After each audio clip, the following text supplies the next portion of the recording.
So a debate was had over the issue of free speech and expression in universities on TVO. The debate itself was centered around the Lindsay Shepherd debacle. So I'm going to jump into this thing like Ray Charles, blind, and see if anything productive came out of the debate. Alright, got my video loaded up here. So let's roll the dice, shall we? Freedom of expression and respecting the diversity of the student body. Is it possible to satisfy both of those legitimate aims? Let's find out. Can we welcome, in alphabetical order, Shannon Day, Professor of Philosophy, University of Waterloo; Emmett McFarlane, Professor of Political Science, University of Waterloo; Thomas Merritt, Canada Research Chair in Genomics and Bioinformatics at Laurentian University in Sudbury; Janice Stein, Founding Director of the Munk School of Global Affairs at the University of Toronto; and Ronaldo Walcott, Associate Professor in Social Justice Education at OISE. Oh, this guy's going to be a treat. I mean, you can tell by the look on his face. He's going to become the next lolcow. I guarantee it. The Ontario Institute for Studies in Education. It's good to have all of you here. Thank you for flying in from Sudbury this morning. Great to have everybody, and thank you too, I guess, for braving the traffic on the 401. And thank you for coming 4 subway stops north, Janice. That was great. And Ronaldo.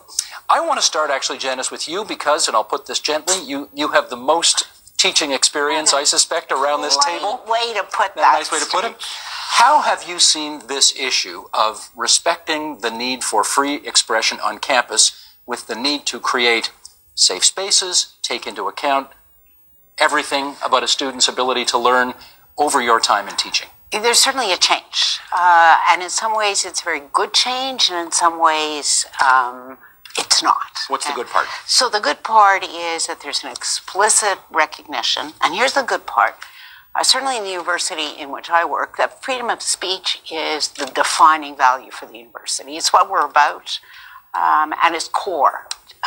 But that we, at the same time, need to understand diverse perspectives and respect diverse perspectives in that debate. Is that the bad part? That's a good thing. I dubbed the based grandma.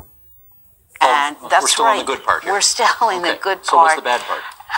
The bad part is that I think and this doesn't have to do with diversity. I think it's an independent factor, actually. The bad part is that we have gone too far in limiting the debate if the debate is upsetting to people. And that's where some of the excesses in all of this have happened. So if some faculty, and the university does not ask for this, this is part of a larger social movement, it's part of no university policy. I think that's very important for people to understand. And most of the university, most of the time, most of the day, we are engaged in free and open debate about issues. There are parts at times where a faculty member will say, I'm going to warn you, I'm teaching a book in which there is violent sexual assault. And if that upsets you, you can leave the classroom. That's probably not a good thing. To leave the classroom? Right. And to give that warning? Even to give the warning, because most faculty members who are in touch with their students have a feel for the class, understand the context. And what we're really trying to do in university is have an open discussion which creates more resilient people. So then when they have to engage with these issues beyond the university, when they leave, feel confident and equipped to do that. Okay, lots to unpack there, so let's start. Nail on the fucking head. Bravo, base grandma. Doing that. Shannon, let me go to you next as we look for this sweet spot as the pendulum swings between erring on more free speech or erring in whatever word we should use here, protecting the individual needs of students more. Where are you? I want to shift the discussion from freedom of expression to academic freedom. I think that a lot of the strong responses we've seen in the media have been because of the conflation of those two. Well, aren't those basically the same fucking thing? I mean, you can't have academic freedom without having freedom of expression. Okay? Oh, God. I suppose she's going to give some context with that, so let's hit play. Terms. And I think that while freedom of expression at university campuses is important, I think it's academic freedom in particular that is tied to the mission of the university. And that mission is scholarship, whether it takes the form of research, teaching, or service. And so academic freedom is the freedom to engage in research, teaching, and service as scholars, right? And the reason that I want to shift it to academic freedom is because that means that you're focusing in on particular kinds of research, teaching, and learning outcomes. And there has been far too little discussion throughout this debate of what the outcomes are. So I suspect that Professor Stein and I teach in a very different way. I teach in not only philosophy, but gender studies. And I take real pains at the beginning of the class and throughout the term to try to cultivate a learning environment in which some of the people who've been historically less able to participate in that environment feel well supported, right? Let me understand what that means. Yeah, Does that mean, using the example she just did, that you will give, quote unquote, a trigger warning to students that we're about to deal with something very heavy here. If you can't handle it, you can leave? Well, I don't use the word trigger warning because that's something that's associated with PTSD. I say I'll occasionally give a caution. Right? I'll give students a caution occasionally about the content. Granted, I'm not for trigger warnings, but isn't that what a trigger warning is? I mean, 2 for 2, this woman hasn't made any distinction in anything that's come out of her mouth. You ever had anybody walk out? No, I mean, one of the reasons that we give students a caution about the content that we'll be facing is so they can prepare themselves, so they're better able to participate, right? If I suddenly shock somebody with, for instance, to use Professor Stein's example of violent sexual imagery in the content, then they don't have a chance to kind of steady themselves and be ready to process it, right? And so giving them the warning makes it easier for them to stay and participate, and makes it easier in particular for people at the intersection of various kinds of historic oppressions to stay and participate. And all of that is part of my academic freedom, right? Thomas, where are you coming from on this? From a very different perspective. So I teach genetics, I teach genomics, bioinformatics. The content is very different, but I think one of the points that you brought up is how do you engage people in those conversations? And one of the things that we do an atrocious job with in science, technology, education. I would say the best way to start an engagement or to start a discussion is to show 2 different viewpoints. I mean, I'm not a college professor, but that just seems logical to me.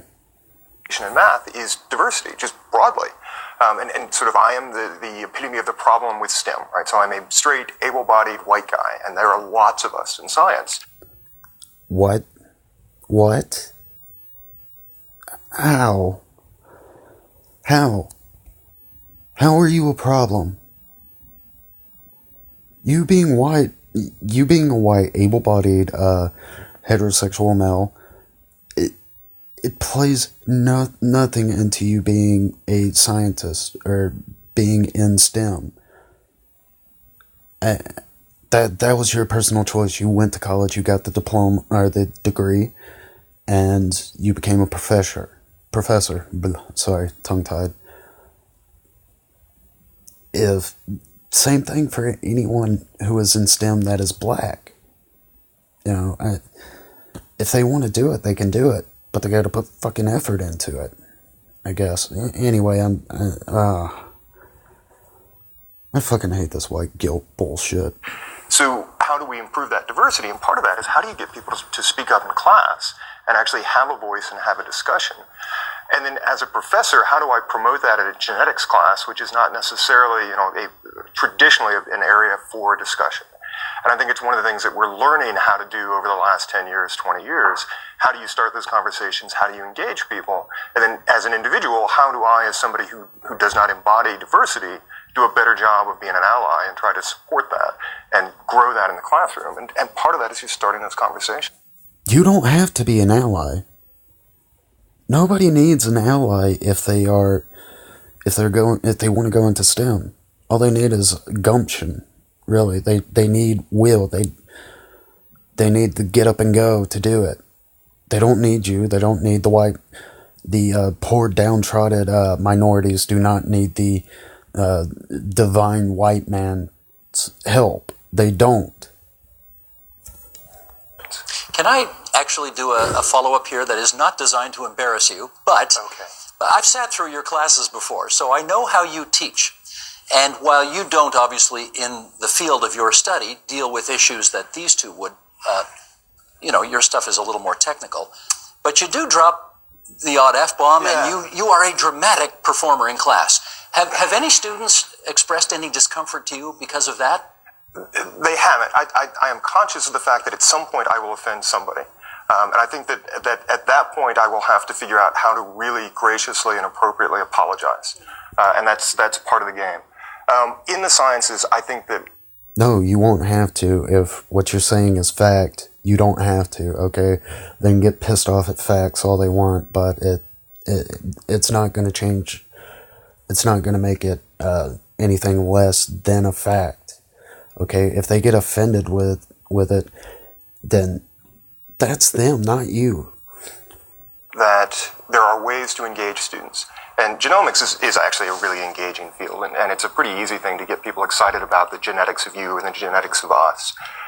But if you present that as an exciting field, that's different than if you're just listing things out of a textbook. When you offend somebody, are you offending somebody with the content of the material that you're... So let's distinguish that. So that's an interesting... Based grandma for the fucking win. Point. That's a really important distinction. And the risk comes if you're worried about offending somebody with the content of what you're teaching. As opposed to the style of his teaching. As opposed to style. There's no excuse for offending somebody in style, right? That's just rude, frankly. So we're going to take that one off the table. The challenging issue is, do you offend somebody by the content? And so I think that I could possibly. So, one of the things I was thinking about as we were sort of thinking about this discussion, I teach science, and I teach from my perspective as a scientist, and I teach from my history of what I understand in science. I try to be very upfront with the students that this is a guess, it's our best guess, it's an educated guess, the textbook is a guess. We're going to be fundamentally wrong, we are wrong. And so I try to give examples of how we have been really wrong in genetics over the last 150 years of genetics to open the door up for us being wrong now. And so I say to the students, your job as new geneticists or scientists is to find the areas where I am as wrong now as the examples that I've given you. That said, I'm sure that there are things, reasonably sure that there are things that I'm saying that somebody could take offense to. And so if you come into my class with a literal religious background in one field or another, and I say to you, this is not a creation story, this is how we think life on this planet has evolved, at some point somebody will be offended by that. Has that ever happened in your class? And not in Canada, but I was a student in South Carolina. And as a PhD student, there were more issues in the southeast of the U.S. with what we were teaching and whether it was appropriate.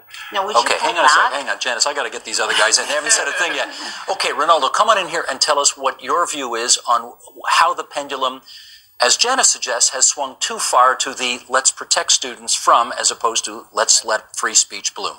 Okay, so a couple of things. One is that I take the long view on this. So what we're actually seeing today in 2017 is a long cultural war that has been waged in the university. In the 60s, when women's studies, and I happen to be the director of women's studies at the same university as Janice, when women's studies and black studies broke into the North American university, there's been a consistent push against them from the 60s. Was there a consistent push against gender and African studies because of the classes themselves, or was it because they're really just a waste of money? Just asking. Until the present. And part of this debate around free speech, around academic freedom, are ways to diminish the fundamental impact that women's studies and black studies and other ethnic studies has had on the university, all the way up to having women as presidents and women as vice presidents in our institutions. I teach... No, it's not. No, it's not. It's freedom of speech. It means I can sit here and say I disagree with you, and I can give example X, Y, and Z why I disagree with you. difficult material all the time. My students, I don't have to give trigger warnings. I don't have to do any of that. It's not about what's in our books that's at stake here. It's about a reframing of the university where people like myself, indigenous people, queer people, are making a demand on an institution that had hitherto previously locked us out. And we're saying that our voices matter too. And we're saying that the ways in which the languages of academic freedom and free. Okay, your voice is the only voice that fucking matters from what we've been seeing over the past year. Everything gets catered to your group. Everything. Speech have been framed within the context of the university has often provided pathways, in particular for straight white men, to say really cruel, harmful, hurtful things. And Straight white men. Words do hurt. And now we're responding to that and we're saying, no, this can't happen. This cannot happen in our workplaces where we come to study and so on. So discussion cannot happen. It's all got to be indoctrination. That's basically what you're saying.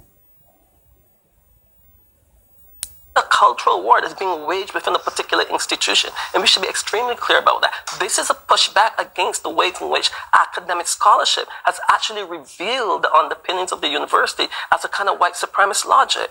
Emmett? Something tells me he's going to be saying white supremacy, white supremacist, straight white male, a lot. I think I agree with most of what's been said in terms of I teach courses that on the intersection of rights and public policy. We talk about abortion, assisted dying, reasonable accommodation. We talk about the issue that got this TA at Laurier in hot water. I've never had a student complain. I've never had to encourage a student to leave a classroom. I think we underestimate students. How diverse is your classroom? At Waterloo, it's actually incredibly diverse. In fact, I often have classes where white students are the minority. And so I haven't experienced any issue like that. I think a large part of the story is how do we in universities respond when students do complain about being offended? And I think there is a tendency to ignore almost everything that's been said already by some university administrators and fly into PR mode, damage control. So a student's offended, we have to act. And we see the type of overreaction that we saw at Laurier happen, and it's not constructive. It doesn't address what Ronaldo said. It doesn't address what any of us have said. Our senior administrators jump into PR mode, not to address what's happening inside the university, but to quell the shouting voices, largely of the right wing, outside the university. No, universities go into PR mode when teachers' assistants get keen and record the Inquisition doing their thing. Don't even try to tell me otherwise. I see this every day at my university, the University of Toronto, with the ongoing Jordan Peterson matter, right? The response has not been to say women's studies, black studies, African studies, these kinds of studies have been tremendous contributions to the university. Instead, there's been a profound... Yeah, they have been tremendous contributions. But the only reason that is because people are throwing money into the pit of gender and African studies. That's how they're helping out universities. Silence, as though the work that folks who work in those areas do does not matter to the overall wealth and generative intellectual sphere of the university. And that is their fundamental flaw, that where we've seen our senior administrators become managers in favor of the donors, in favor of a scared right-wing mob. You're not... Okay, first off, no. Your university is in favor of the fragile transsexuals and the fragile minorities, because God forbid their feelings get hurt. God forbid that. They're not in favor of right-wing groups, okay? Show me one video where a university didn't fight tooth and nail to to refuse a speaker like Milo Yiannopoulos or Ben Shapiro or Christina Hoff Sommers. Show me a speech where that hasn't happened and the speaker is of the right wing. Show me one. To see the so-called left actually getting that kind of response from university administrators. Yeah, I actually don't agree with you, Arnaldo, on that. I think it's much more subtle and it's much more complex. Actually, the role of university administrators is not to get into those debates. What really matters is that all the programs you talked about, which are very important and from my perspective, a core part of the university, thrive, and faculty members and students feel free to come into the classroom and have these debates. The role of university administrators, fundamentally beyond everything else, and many of them are scholars in their own right, but their role in their current jobs is to protect those rights. But what I'm saying to you, Janice, is that often their silence God, I love bass grandma. I really do. is an abrogation of those rights. By their very silence, what they're saying is that some voices matter more than others within the context of the institution. I don't think that. No, what they're saying is that freedom of speech should be allowed. Okay? They're not fucking getting into it on your side or the on the left side or the right side. They're being neutral. They're not being complicit, you know. Now, I'll say this. Fucking Milli Vanilli, that dude, the douchebag on the left, the SJW professor, he's facilitating a lot of left-wing hatred. He's the reason why you have groups like Antifa, BAM, and Black Bloc. But nobody's going to call him out on that shit. That's true. Well, we fundamentally disagree Okay, on that. let's look at what the University of Toronto, one concrete example, did when Jordan Peterson's work became very controversial. They did what a university should do. They organized a debate. They organized a debate that was fundamentally flawed. And Jordan Peterson, it was not even the question of Jordan Peterson's work, because he doesn't work in the areas that he's claiming to criticize. What? So it's either one ideology, and that's it. That's all it is. Fucking really. He has no expertise in them. If I, as a black faculty at the University of Toronto, had engaged in the kinds of things that Jordan Peterson engaged in, I am sure I would have been drummed out of the university by now. Can I ask you?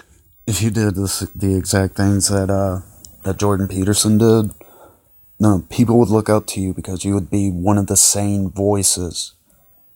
But not now. Here you are trying to turn this whole Lindsay Shepherd thing into an episode of fucking Roots. To address this, are students entitled not to be offended in your class? Oh, I'm so glad you asked me about that, because every time I hear the word offended, I twitch a little bit, because I think that the rhetorical move of talking about offended students wrongly implies that there's something sort of subjective and capricious going on, rather than, again, shifting the discussion to pedagogical design and to scholarship and to how we design spaces so that lots of folks can participate. And if I've been the recipient of a lifetime of abuse and micro inequities because of my embodiment, my racialization, or my gender identity or something, that's harder for me to participate in a classroom that constructs this notion of two sides that are equally just. But I'm not asking whether your students are entitled to be free from abuse. Of course they are. Are they entitled to be free from... Fucking thank you, moderator. I was about to say that myself. offense? But my worry is that when we talk about offense, rather than talking about the harms that some students can suffer in poorly designed learning environment, that we make it... What fucking harms? seem like the students are capricious snowflakes rather than focusing on the responsibilities of educators to try to design learning environments that are truly inclusive. Emmett, follow up. I think there's an extent to which we're falsely putting values of free expression and academic freedom and the other values of protecting students and protecting particular disciplines. I think there are ways universities could be more supportive of Black Thank you. studies and women's studies programs without impairing what can be discussed in the classroom. And I think that's part of the, and I do worry about the erosion of the value of free expression and academic freedom. And the reason I wrote about it is because I actually think as much as there is a culture war going on, and there's hypocrites on both sides, the far right speaks a lot about free speech until they're getting criticized for the crap they're spewing. And they're hypocrites. But if we allow those voices to be silenced by university policy or by law, we are creating a culture, a systemic culture, where the value is weakened for everyone. And the example of that is Massimo Khan at Dalhousie University, a student who spoke out. You should just take 30 seconds to remind everybody what that was about. So this is a student who spoke out in a Facebook post, of all things, in expressing anti-colonial sentiment. She made a comment about white fragility, and another student took offense and thought she was being discriminatory against white people. And suddenly Dalhousie University is launching an investigation into her comments. And there are a number of voices who sprung up in her defense, but it's not people who speak out in defense of free speech generally. And notably, the alt-right characters it was crickets, right? No one else was coming to her defense. And so we're playing two sides. But what we do when we do that is we undermine the culture generally. And I think people who really want to push for progressive politics need to be very careful about this, because if they allow those values to be undermined for some people, it's eventually going to be determined by who's in power, and it'll affect them too. Thomas, go ahead. I wanted to come back to a point between the two panelists here. So one of the issues is how do we engage students and how do we promote the discourse across that? And so one of the issues that we face in science is role models and a lack of role models. So try a poll, see if this works. I'm guessing that you all know what DNA is, right? So have you all heard of Watson and Crick? Right. What about Rosalind Franklin? Okay, so at least one knows. So Watson and Crick get the credit for the structure of DNA, but they were able to determine that structure based on Rosalind Franklin's data that was essentially stolen from her by her white supervisor. Right? And Watson is probably the highest profile scientist who, luckily, his profile is declining. What in fuck's name are you going on about and what does it have to do with this discussion? Because he's a racist homophobe. But when you come into a classroom, right? Oh, there's the answer to my question. He's a racist homophobe, therefore the sky is blue. Racist homophobe can explain that. Now, if you come into my classroom, the textbook that we use is Watson's Molecular Biology of the Gene, because it's the best textbook on this field. So I start the class by saying, I don't know if you're aware of this situation, but here's the backstory on Watson. And unfortunately, I don't have a better textbook to use, but that's the textbook that we've got. And so then I tell them the Franklin story when we go through the structure of DNA. The scientists that we value, the scientists that we put forward, that students are looking at, I think influence who feels like they have a voice in the classroom. And so if I say to them, this discovery, the structure of DNA molecule was possible because of Rosalind Franklin's work, I think that puts a different voice in the classroom than if you ignore that. Interesting. I think we're sidestepping the issue. The issue is really one about the. For once, I agree with Milli Vanilli. We're somehow, someway, this dude he dodged the subject at hand like it's a disease. Role the university has played in helping to produce the very kinds of oppressions that many of us teach and research right now. The university is deeply implicated in producing certain kinds of logics of white supremacy. And if we don't grapple with that... fucking God, he's... I knew it. And we can't actually begin to grapple with the claims that people who have been consistently oppressed and shut out, now entering into the university, are making claims on that institution to better respond to them. This is what this is fundamentally about. But also, I would say to you, Steve, that what happens is, it's not from women's studies and black studies that these kinds of things emerge from. It's usually from white male scholars, by the majority, often making claims about things for which they have no expertise in. And then we find an entire institution coming into place to support their right to speech. It's fundamentally a problem. Let's take your argument seriously. What?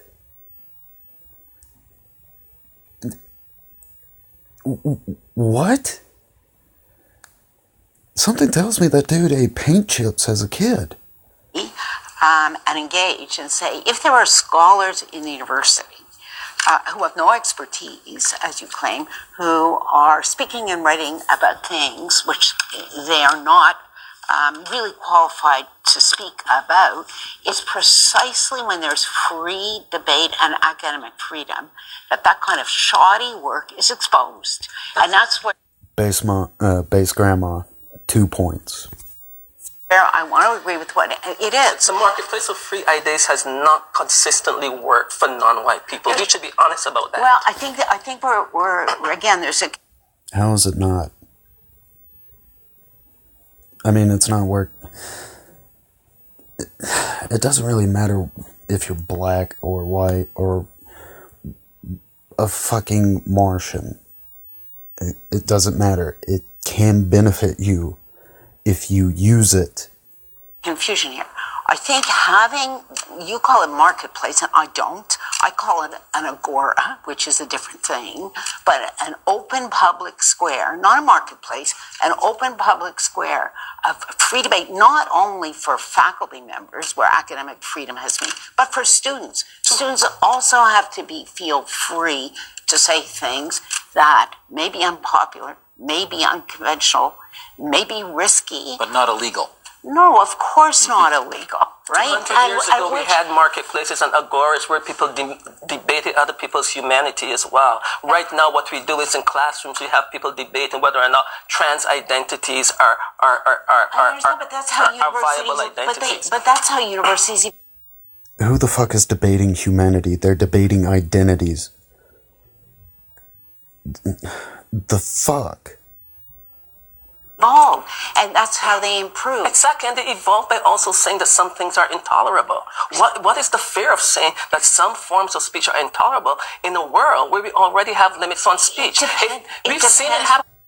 The only limit we have on freedom of speech or freedom of expression is that you cannot, what the fuck's the word that I'm looking for? You cannot call for genocide. You cannot call for violence. Okay?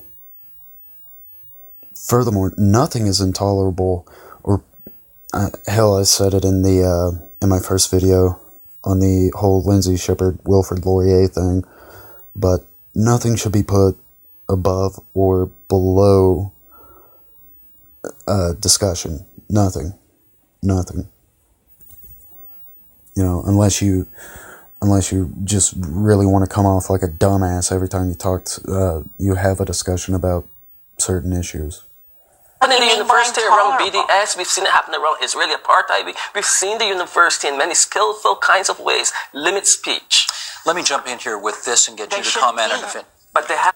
We've also seen a lot of fucking far left groups deplatform and shut people down and physically assault people for talking, for espousing their views. So blow that out of your ass. Stand by, everybody. Here's Michael Corrin has been on a bit of a journey over the last several years of his life. He wrote in the Toronto Star just the other day, "I wonder how young, vulnerable trans students are feeling right now. Sorry about that. I accidentally hit the stop record button. Let's continue. Emails from trans kids and their supporters about the current situation that are heartbreaking, but I've not seen much coverage of this. Shannon, I wanted to ask you about some of the media coverage of this because I think it has overwhelmingly been, oh my goodness, look how our campuses have become paragons of political correctness, and we... Yeah, because that That whole debacle was a fucking witch hunt.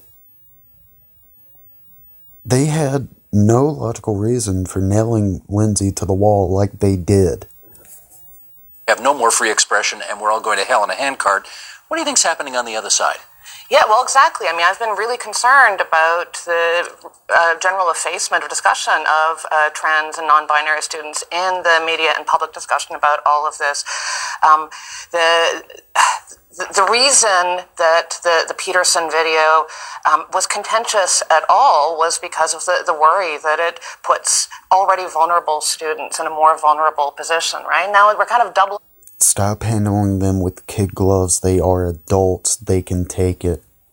Down by leaving them out of the discussion and treating them as kind of fungible. Like really, it's all about free speech. It doesn't matter who the persons are who are involved. But let me go back to Janice's original point, which is to say, are you denying those students an opportunity to develop resiliency skills by, as some would say, infantilizing them? Trans students are more resilient than anyone you have ever met because they have dealt with a lifetime of oppression and stigma. Which one is it, lady? Are they vulnerable and need to have their hands held, or are they or can they actually take it? Make up your goddamn mind. This notion that they need to be introduced to Jordan Peterson's views in a classroom so that they know what the world is like out there is so ridiculously naive. It's so No, you're naive. You're naive, and you're breeding naivety. No, not naivety. You're breeding ignorance. Okay? You're breeding ignorance because, I mean, what happens when they leave the university and they get into a discussion about certain subjects? They're not going to know what the other side's about, so they're just going to say, they're going to call them a racist or a white supremacist and be done with it. They're not going to have a logical fucking discussion over anything. And nothing is going to get done. Argument. That's actually not the argument that the argument that the TA is making. Yeah, but that's actually not the argument. Certainly trans students have a great deal of experience, too much, with those kinds of arguments and have heard them. The argument is that Jordan Peterson, whatever you think of his expertise, he is a faculty member who has the right to academic freedom, and that trans students are capable of dealing with that argument in a sophisticated way. And so it's actually, to me, that's the core of the argument, as you just said. They're stronger than we think. Base grandma, 3 points. And therefore, it is possible to have a debate as long as they're in the room, they have the opportunity to speak, and everybody recognizes that. Let me just come back on this, and then I'm going to throw to a clip. I just want to notice, again, that one of the things that keeps coming up is this notion of the importance of debate. A debate is just one means of learning. It's just one means of communicating ideas, and it's a pretty... Yeah, but it's a really fucking important way. I mean, the way I see it, and the way I know a lot of people see it, is that debate brings the bad ideas to light. You know, that's important. That is very, very fucking important. And I mean, look at Weimar Germany. I think if the German Communist Party would let the National Socialist Party just leave them the fuck alone and let them have their little speeches and shit, people would have seen how retarded National Socialism is. But no, we couldn't do that. Mechanistic approach as well. When we're dealing with ideas relating to people's historical and current lived oppressions, it seems to me that there are a lot of other communicative and pedagogical mechanisms available to us besides debates that don't then set up. What current oppressions?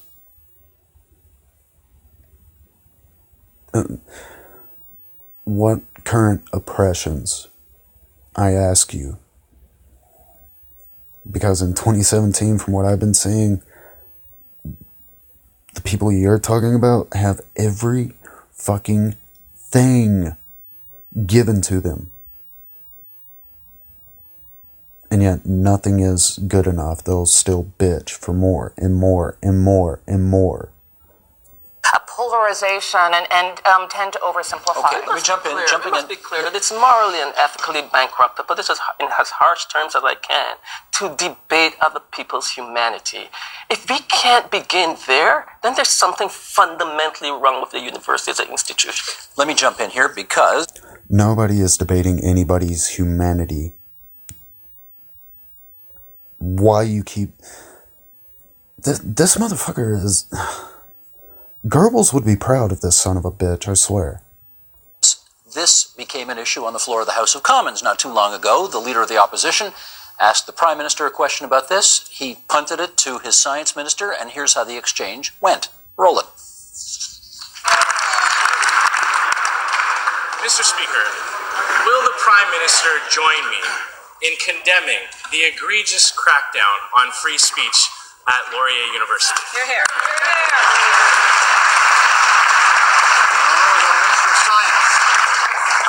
Mr. Speaker, our government is committed to creating open spaces for Canadians to debate and express their views.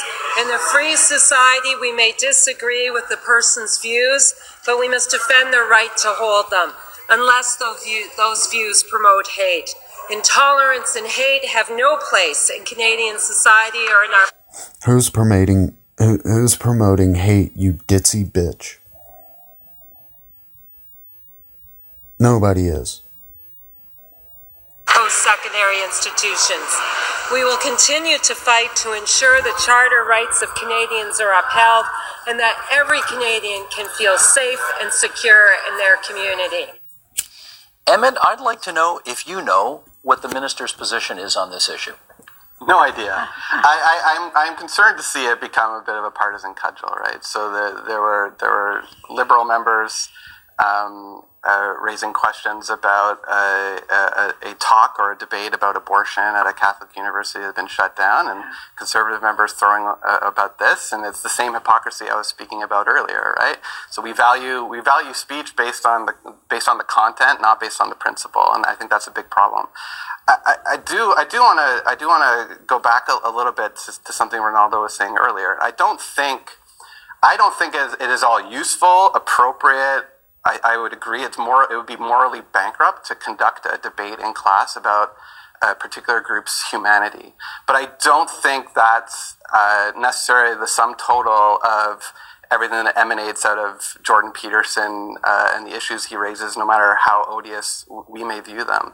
I think, like any rights debate, we are talking about what should the role of the law or public policy be in defining limits about what people can say about other people. What role should the state have in discrimination? Where do we draw the line? These are debates that apply in pretty much any rights category, and they apply to discrimination against people on the basis of their sexual identity or their gender identity. This, however, Thomas, Bam, bitches. seemed to be one of the confusing aspects of the situation at Laurier, insofar as one of the professors who was upbraiding the teaching assistant for the way she conducted the class didn't seem to understand what the Canadian Human Rights Code prevented or didn't prevent, covered or didn't cover. Do you wonder whether faculty need a bit of a refresher on what's legal or illegal in their classrooms? Almost certainly, but I don't know how I could tell you that we could do that in an effective way. And if I could just back up a point. So what's the point in having the fucking law? Because at the end of the day, it doesn't come down to what the person said or what the person was trying to teach. At the end of the day, it comes down to if somebody finds what said person said offensive. That's what it comes down to. A point that I think you made really well is this idea of how we value ideas. And if I can go back to a point, Ronaldo, that you made, I think that fundamentally we value ideas, unfortunately, by who makes them more often than what the content of the idea is. And so the challenge is, how do we get a greater diversity of people actually having their voices heard? And that's the real question. The specifics of this incident, or these series of incidents aside, how do we get more people being heard, and so that we've got that diversity there? And I don't know the answer to that, but I think that's the fundamental question. Just to weigh in for 1 second on the question you asked, I don't know about the rest of you, but I have graduate students, and I'm sure you do. I found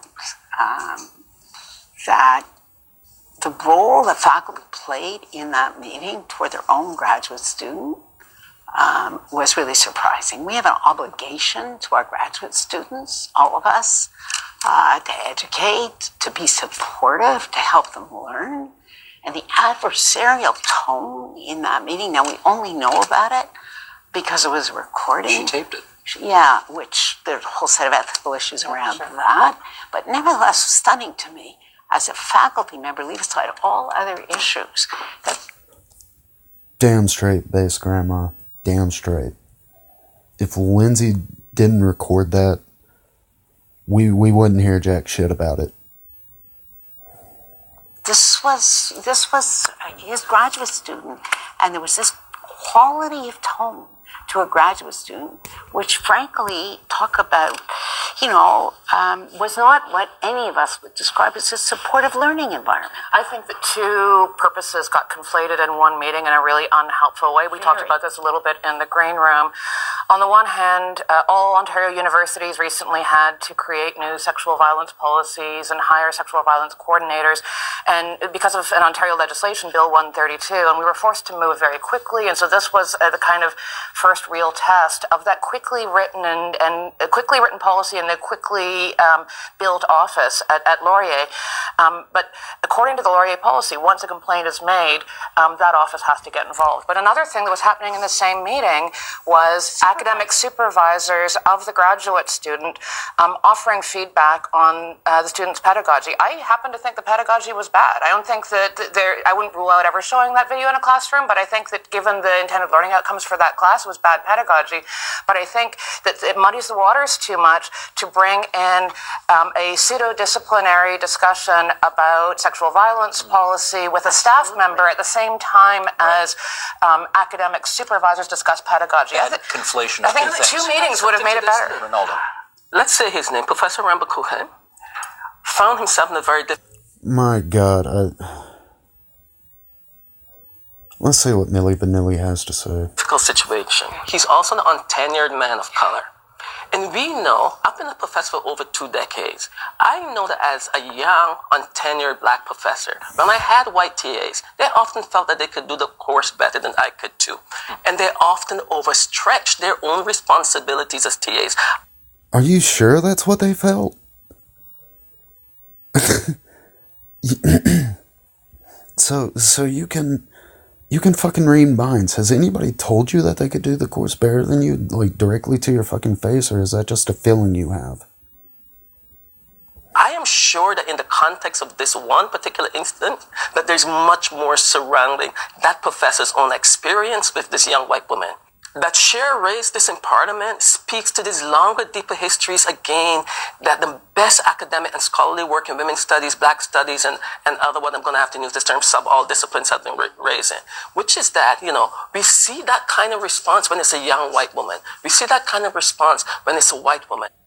I don't give a fuck if it was a white woman, a black woman, an Asian woman, or a white male, black male, or Asian male, or Hispanic, or Latino.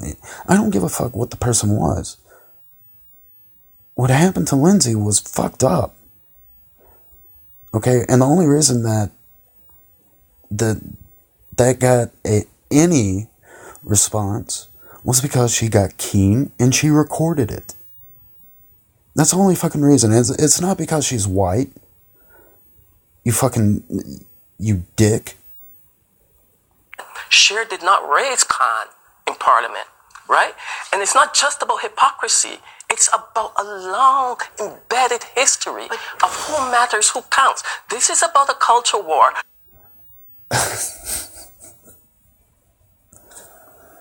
Can this motherfucker stay on subject? Can this racist bastard stay on subject?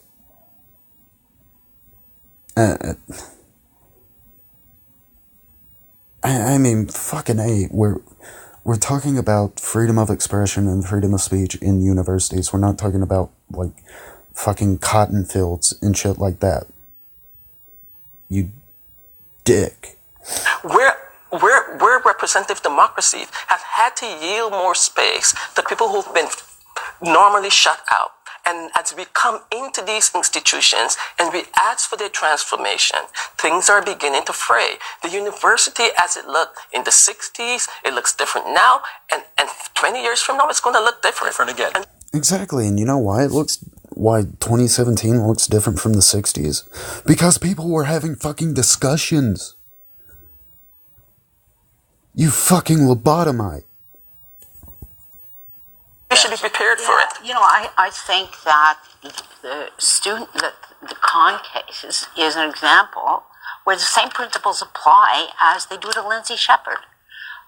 Whatever, you know, you can disagree with her, you can say that her language was uncivil, as some of the stuff that Lindsay Shepherd showed in class. And civility is actually not a legal obligation, but it certainly is an important way that we enable people to get into a debate.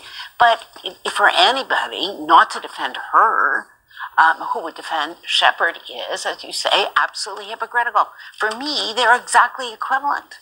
Well, And they're exactly both equivalent. core. One was a Facebook post and one was a tutorial. Those have different purposes, right? No, but I'm saying the same step. Both were espousing an opinion. You know, just pointing that out there once again. That green-haired professor, she doesn't know what the fuck she's talking about, it seems. Standards apply, and there should Well, not no, one have involves academic freedom and one involves freedom of expression. They're different kinds of freedoms. Those are the... Freedom of expression and academic freedom is basically one hand washing the other. You dumb bitch. Been an investigation of a student who made that kind of comment. There could be all kinds of debate inside the university about whether it's civil, whether it's not. But there should not have been an official process launched. And that's why I don't From want... Asuma Khan? Right. And I don't... That's why I'm not comfortable. The process of the university allows for the kinds of positions that a Peterson or a Shepherd hold to take precedence. Well, hang on, she said she didn't hold that position. For the record, she said she did not hold the position. Peterson or a Shepherd. Thank you. I'm glad the moderator pointed that out. This motherfucker is putting words in Lindsay's mouth. You know? Which, I mean, it doesn't fucking surprise me because he can't come up with an argument. I'm not talking about her necessarily holding the position that he holds, but previous to the event, it's very... You did! Very clear what position she holds. But what I'm saying is using them as examples. The university itself, in its normative practices, allow those kinds of positions to have credence. And those are the kinds of positions that are often given weight and freight within the logic of the white supremacist university as we know it today. If this motherfucker says white supremacy one more goddamn time, I'm gonna pop a blood vessel. Furthermore, what position that Lindsay Shepherd held before all this that you have a problem with? What position? I mean, is it the position that she wants to air different perspectives? She wants an actual debate to happen. She doesn't, she wants to teach instead of indoctrinate. That's what you're against?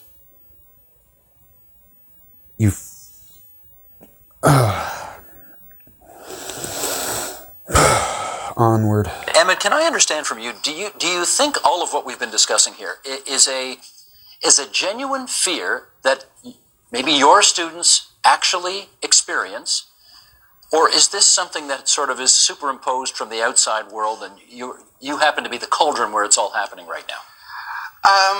I don't want to overstate it as a phenomenon generally, right? Like, I think 2017 had some troubling cases that concern me, and they extend beyond the two we've been talking about to include canceled events, to Andrew Potter being resigned from the director of the McGill Institute. Being resigned is not... Let's be clear. But I actually think 99.9% of the time, everything runs really smoothly. We tend to, I think this is as much a problem of administration as it is anything emanating from the students. This is not In my experience, profs are far more whiny than students are. I really don't want. I really do push back against this kind of 21st century university students are snowflakes kind of attitude. I really don't think that's the problem at all. I think when there are complaints, to answer your question, I think they're genuine. I think there might be cases sometimes where a student needs, rather than an investigation launch, the student needs to be explained to what the purpose of a university is and why what they are offended by is not necessarily something that the university is in a position to take action against. But where there are cases, I would hope that faculty members running classes are sensitive to precisely the sort of issues we're talking about. And as someone who, again, delves into these issues in literally every class I teach, I've probably taught about 3,000 students over 10 years of university teaching. I'm not aware of any complaint, either to me or to someone above me, regarding something that's been said in any of my classes. So it is rare. I mean, Michael Corrin made the same point in his piece the other day. He's on campus now at U of T, and he says, This isn't a phenomena. It isn't. It's been going on since, when the whole Mizzou thing happened? Like 2014, 2015, somewhere around there. So, yeah, it's been going on for about 3 years. students feel comfortable engaging in different discussions. They're high profile and rare. High profile. Like before you got the Ed Shear quote, right? Ed Shear talked about a crackdown on Andrew Shear. A crackdown on free speech. We've got one anecdote. That's not a crackdown. That's an intentional hyperbolic move for political purposes. But what would you call it? I mean, really, what would you call it? But it demonstrates the crisis in whiteness. That's why he's... Motherfucker, I want to jump through my phone and strangle Milli Vanilli right now.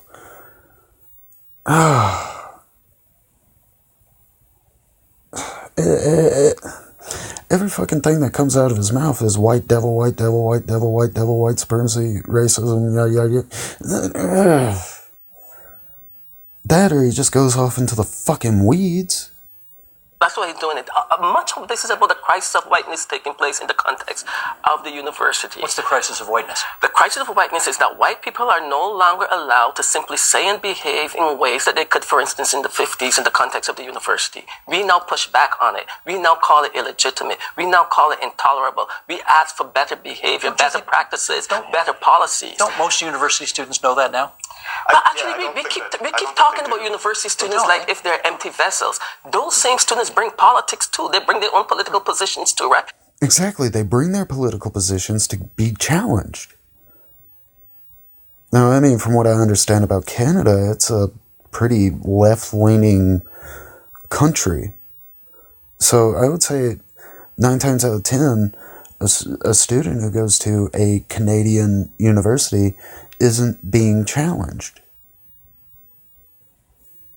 So when I'm teaching a class, I'm not teaching a bunch of empty vessels who don't hold political views about the material that we might be engaging with. We're down to our last minute. Now, I want you to follow up on that, because I would have assumed any millennial who's in a university now knows the proper way to behave on these issues. Okay, you say no? Yeah, I mean, do they know the proper way to behave? Yes. Do they understand the issues that are out there? No. And I think the best thing that we can do for students... Yeah, because you motherfuckers do not want them to know. You don't. That goes against the whole indoctrination. No matter who the student is put that issue out there in their face and make them think about it and have them confront their position largely of privilege and power. I mean, even if you've got... The best thing we can do is make students understand that rights are complex, that this country is built on balancing rights. If we have freedom of religion and women's rights, we've had a long discussion in this country about what we do with certain religious practices that systemically discriminate against women. So we are in a constant conversation about balancing rights. It's complex, it's hard work, it evolves over time, and we need an environment which allows people to say things that challenge conventional wisdom. And Janice, we also live in a... My God, Bass Grandma is fucking awesome. I mean, oh God,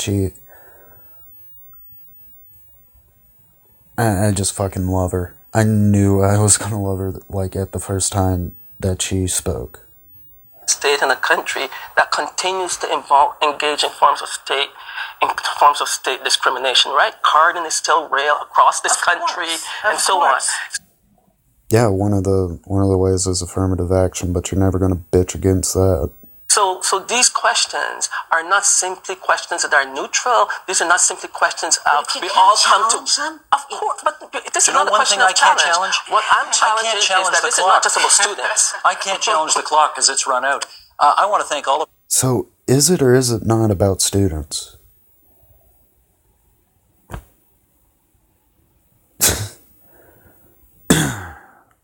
Motherfucker. Well, that was too malicious. I will say, base grandma kicked ass. If I'm ever in Canada, I'll have to buy her and the dude next to her a beer. His name escapes me now. So my last words on this video. Lindsay's critics are pretty damn clueless. They seem to not understand that their jobs are to teach people how to think for themselves. From what I see, their ignorance is willful, which is kind of ironic considering the fact that Lindsay's objective for showing the Jordan Peterson debate in class was to show people how to better hone their critical thinking skills, by taking in multiple perspectives and taking in the ideas of your opponent, instead of just going in half-assed, I guess I could say. Well, anyway, this video is already going on pretty fucking long, so yeah.